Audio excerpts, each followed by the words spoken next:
Selamat sore, perkenalkan nama saya Andreas Samudra Nabitukulu, NPM saya 1951116. Saya adalah mahasiswa hukum Universitas Internasional Batam dari kelas 6 IHMB.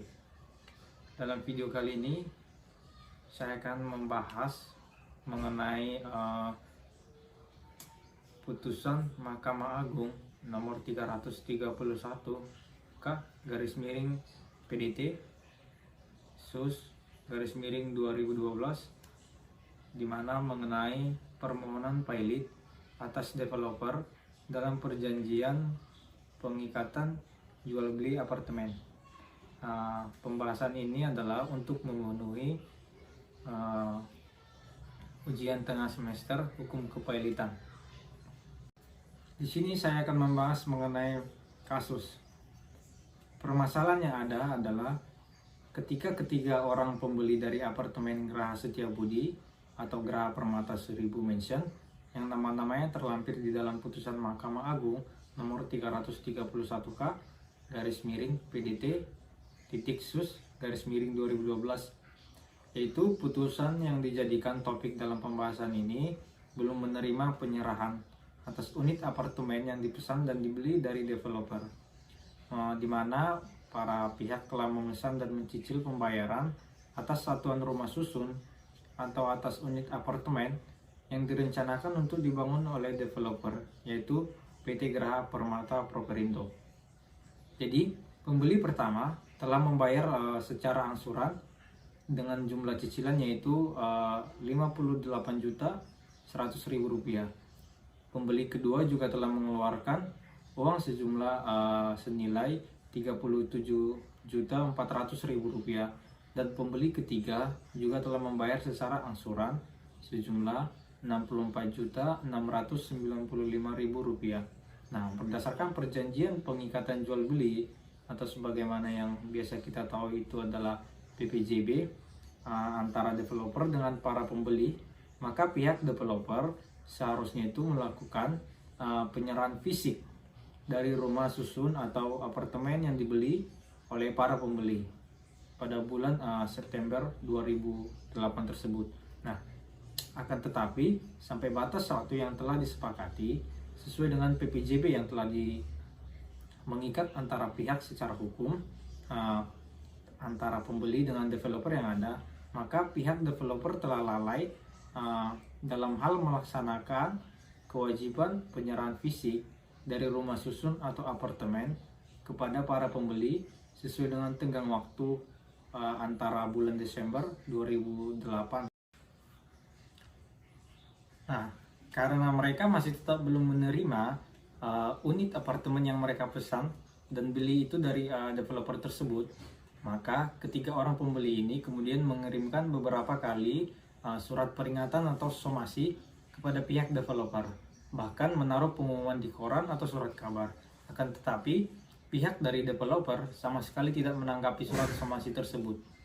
Berdasarkan perjanjian pengikat jual beli atau PPJB yang telah dibuat oleh para pihak, disebutkan bahwa pihak developer akan mengembalikan seluruh uang pembayaran atas unit apartemen yang dibeli itu tanpa bunga maupun potongan, kurang lebih potongan apapun dalam hal jika perjanjian itu dibatalkan. Nah, ketiga pembeli apartemen tersebut pun akhirnya memutuskan untuk membatalkan perjanjian pengikat jual beli atau PPJB yang telah dibuat dengan para pihak developer, karena mereka menganggap bahwa pihak developer telah melakukan uang prestasi. Nah, kemudian para pihak meminta uang mereka untuk dikembalikan oleh pihak developer tanpa bunga atau potongan apapun. Nah, karena tidak adanya itikat baik dari pihak developer atas pengembalian seluruh uang pembayaran dari para pembeli, maka ketiga pembeli tersebut memasukkan gugatan permohonan kepailitan ke Pengadilan Niaga Jakarta Pusat dengan berlandaskan keyakinan bahwa pihak developer telah berhutang kepada mereka karena pihak developer tidak mengembalikan seluruh uang pembayaran mereka, sementara perjanjian pengikatan jual beli atau PPJB antara mereka dengan pihak developer telah batal.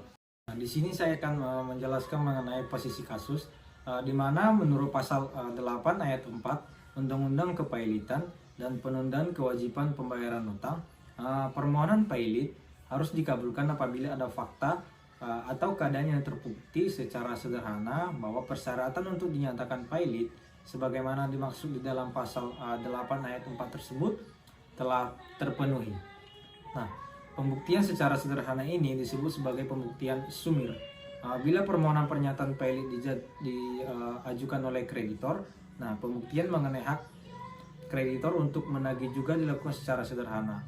Maka proses pemeriksaan permohonan kepailitan cukup dilakukan secara sederhana tanpa harus mengikuti atau terikat prosedur dari sistem pembuktian yang diatur di dalam hukum acara perdata. Nah, pasal 2 Undang-Undang Kepailitan nomor 37 tahun 2004 menyebutkan bahwa suatu pernyataan pailit dapat diajukan apabila syarat-syarat kepailitan terpenuhi. Nah, syarat yang pertama yaitu debitur tersebut mempunyai paling sedikit 2 kreditor atau bahasa lainnya itu konsursul kreditorium. Kreditor dalam kepailitan sesuai pasal 1 angka 2 Undang-Undang Kepailitan dan PKPU adalah orang yang mempunyai piutang karena perjanjian atau undang-undang yang dapat ditagih di muka pengadilan. Jika kita merujuk pada kasus tersebut, terdapat 3 kreditor yang menjadi pembeli dan dari apartemen Geraha Setiabudi atau yang dikenal juga dengan nama Geraha Permata Sibu Mansion, yang nama-namanya tersebut terlampir di dalam putusan Mahkamah Agung nomor 331K garis miring PDT titik sus garis miring 2012. Nah, syarat yang kedua yaitu debitur tersebut tidak membayar sedikitnya 1 utang yang telah jatuh waktu atau jatuh tempo dan dapat ditagih. Nah, dalam proses acara kepailitan, prinsip utang tersebut sangat menentukan. Oleh karena tanpa adanya utang, tidaklah mungkin perkara kepailitan akan bisa diperiksa.